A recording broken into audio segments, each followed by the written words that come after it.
আপনি এখানে আসছেন, কেন আসছেন, কারণ কি? আমি আসছি যে দেখলাম আপনাদের, আমি যাইতেছি, পরে শোনার পরে আমি দেখি ব্যথার কথা যেহেতু বললাম, আমার হাতে ব্যথা লাগতেছে, এই জন্য। কোন জায়গায় ব্যথা? এই যে এইখানটা ব্যথা লাগতেছে। কেন ব্যথা পাইছেন কিভাবে? ওই কাজ করতে গিয়ে ব্যথা পাইছি। কি কাজ করেন আপনি? আমি এমনি চাকরি করি, কিন্তু মাঝখানে কিছুদিন আরতে ছিলাম তো ওইখানে। আচ্ছা কাকা, এই যে এখন যে ওনার ব্যথা সাথে সাথে চলে যাবে ব্যথা? না না, এটা এখনই 8 আনা 4 আনা 6 আনা ব্যথা এখনই নির্মূল হয়ে যাবে। ব্যথাটা টেনে বের করবে, দেখেন কামড়ে ধরে। হ্যাঁ আচ্ছা, দেখি একটু দেখেন। হ্যাঁ, ধন্যবাদ। কেমন কামড়ে ধরে? তবে পাথরটা এইভাবে তেলের মধ্যে রাখবেন। সরিষা, নারকেল, সোয়াবিন, তিনটার যে কোনো একটা তেলে রাখবেন। দেন দেখি ওনার যখন এরকম হাতে একটু লাগান দেখি। হ্যাঁ হ্যাঁ, তেলে রাখলে এটা ভালো থাকবে, জীবিত থাকবে, টেম্পার ঠিক থাকবে। বাবা তোমরা বাচ্চারা চলে যাও, তেল থেকে বের করে এইভাবে এইভাবে কষলায় পাথরের তেলটা ধুয়ে ফেলবেন। হ্যাঁ, এইভাবে কষলায় ধুলে পাথরে আর তেল থাকবে না। সাবান দিয়েও ধুতে পারবেন, সার্ফ এক্সেল দিয়েও ধুতে পারবেন, যেটা দিয়ে ইচ্ছা করেন। আপনি যদি মনে করেন আমি শ্যাম্পু দিয়ে ধুবো, তাও ধুতে পারবেন, তেলটা মুক্ত করবেন। তেলটা মুক্ত ওনার হাতে লাগান। হ্যাঁ লাগাচ্ছি। এই যে ভাবে আগে তেলটা ধুয়ে ফেলতে হবে পাথরের। আচ্ছা, ব্যবহার করার আগে জিনিসটা তো সিস্টেম মতো দিতে হবে। এই যে লক্ষ্য করেন, এইভাবে যখন ধুবেন, এই যে এই পাথরগুলোতে তেল আছে না, এই যে এই পাথরটা দেখেন তো তেল আছে নাকি এখন? লারে দেখেন নাই। যখন কোন জায়গায় ব্যথা পাবো? এই জায়গা না। এই যে দেখেন, আমি ডলাডলি চিপাচিপি ধরাধরি করতে পারবো না। যদি এই পাথরের ক্ষমতা থাকে, এই পাথরের ব্যথাটা ওনার। আচ্ছা আচ্ছা, আমি ভিজিয়ে দিচ্ছি আগে জায়গাটা, ব্যথা জায়গাটা ভিজিয়ে দিবেন। এরপরে যে পাথরের সমান প্লেন একটু আগুন দিয়ে তাপ দিবেন, দেখবেন পাথরটা গলবে। দেখেন কিভাবে গলে, না দেখলে বুঝবেন না। আমি দেখায় দিচ্ছি আপনাদেরকে। এইভাবে আগুন দিয়ে তাপ দিলে পাথরের সমান প্লেন সাইডে পাথরটা গলবে, পাথরটা ঘামবে। দেখেন কিভাবে গলে আর কিভাবে ভাগে। হাতে লড়াচড়া করতেছেন কেন? কি আপনাকে বলছি লড়াচড়া করতে? 10 মিনিট লড়াবেন না, 10 মিনিট যেভাবে রাখবো ওইভাবেই থেকে যাবেন। এটা চুমুকের মতো ধরে থাকবে। দেখেন কিভাবে ধরে থাকে। ওই যে কাকায় মনে হয় দেখছে, আগে মনে হয় নিচে না ব্যবহার করছে জানি না, তবে দেখছে এটা সত্য নাকি? নাহলে কিভাবে বললেন যে চুমুকের মতো কামড়ায় ধরবে?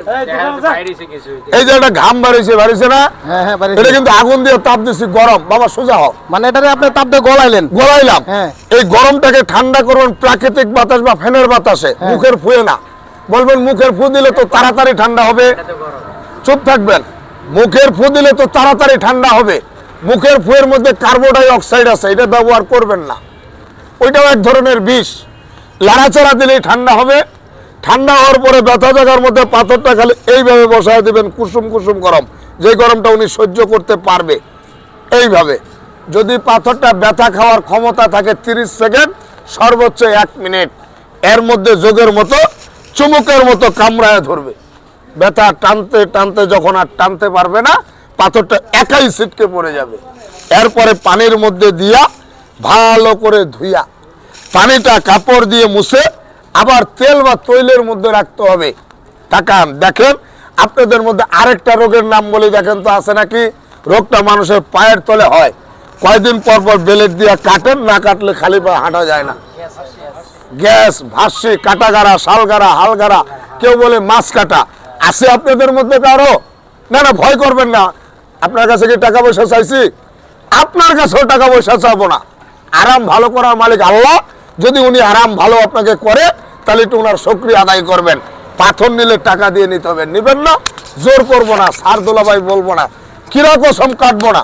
লক্ষ্য করেন, দেখেন, না দেখলে বুঝবেন না। এখন তো বোঝা যাবে না, এটা লাড়াচাড়া করতে হবে। 10 মিনিট পরে ওনার কাছ থেকে ওটা আমরা জানতে চাবো। আর পাথরটা ওনারে কালো দিছি, কি দিছি? মাঝে মাঝে আপনারা একটু দেখবেন পাথরটার দিকে। মূল্যবান সম্পদ মানুষের চোখ। পৃথিবীর সবচাইতে বড় আদালত হলো মানুষের বিবেক। বিবেকের উপরে কোন আদালত নাই। আছে বিবেক দিয়ে বিচার করবেন। আমি তো জানি না আঙ্কেল, এটা কি হয় আমরা একটু দেখবো। আগেই যদি আমি বললে ফেললাম, তাহলে আপনারা তো দেখলেন না। আপনার অতীত অভিজ্ঞতা বলেন, কি হয়? কালার কি চেঞ্জ হয়? কালারটা চেঞ্জ হয়ে যাবে যদি ব্যথা টানতে পারে, আর টানতে না পারলে চেঞ্জ হবে না। এই পাথরটার ধারণ ক্ষমতাটা আপনারা নিজেরাই বিচার উপলব্ধি করতে পারবেন পাথরটা দেখার পরে। দেখান, আপনি বসেন, আপনি কথা একটু কম বলেন, তাহলে আমি একটার পর একটা বলতে পারবো। আপনি বললে আমার স্কেল কেটে যাবে, আমি হয়তো ভুল করে ফেলবো। একটা কথা যদি আমি ভুল বলি আমার পাপ হবে। গুনাহ হবে, আমি জায়কাতুল মউত, আমার একদিন মৃত্যু আছে। কি বাবা মৃত্যু নাই? মরবেন না আপনারা, আমি মারা যাব, আমি এটা জানি। তাকান, আমি কোনো কিরা কসম কেটে আপনাদেরকে শোনাতে পারবো না, গলায় ছুরি লাগায় দেখাবো না। নট ফর সেল লাইফ, জীবন বিক্রি করার জন্য নয়। তাকান, দেখেন, না দেখলে বুঝবেন না। Peoples of Bangladesh, I am BK Hannan Molla, 64 district strong and sales, 22 years, 22 বছর।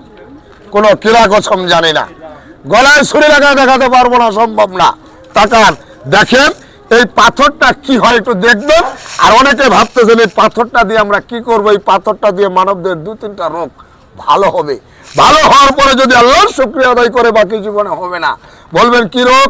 1 নম্বর রোগ, মানুষের মাথার চান্দে থেকে পায়ের তলা পর্যন্ত যে কোনো ধরনের ব্যথা, চোট পাওয়া, আঘাত পাওয়া, অ্যাক্সিডেন্ট, ভেঙে যাওয়া, বাতের ব্যথা, চাবানো কামড়ানো ব্যথা, যে কোনো ধরনের ব্যথা, এই ব্যথাটা ভালো হবে। কিভাবে ভালো হবে? মাথা ব্যথা হলে ভেবে পাথরটা 2 দিন লাগাবেন, ঘাড়ের ব্যথা হলে 3 দিন, কোমরে ব্যথা হলে 5 দিন, হাঁটুর ব্যথা হলে 5 দিন, এরকম কবজির ব্যথা হলে 3 থেকে 4 দিন। সম্পূর্ণ ব্যথাটা টেনে বের করে নিয়ে আসবে। যখন ব্যথাটা থাকবে না, ভালো লাগবে, ব্যথা মুক্ত হবেন, সৃষ্টিকর্তার শুকরিয়া আদায় করবেন, বাকি জীবন ইনশাল্লাহ ব্যথায় কষ্ট করবেন না। আমার কথা বলবেন না, আমি আপনাদের মতো মানুষ। তাকান, দেখেন, 1 নম্বর বলা শেষ। 1 নম্বর রোগটা মানব দেহের ব্যথা ভালো হয়। এটা শেষ দিন আগে, এটা শেষ দিন। কোনটা? হ্যাঁ, রাতেরটা শেষ দিন। এটা 10টা মিনিট সময় লাগবে। যে কয় মিনিট হয়েছে? তাকান, 7 মিনিট হয়ে গেল। 7 মিনিট, আর 2-3টা মিনিট অপেক্ষা করেন। দেখেন, না দেখলে বুঝবেন না।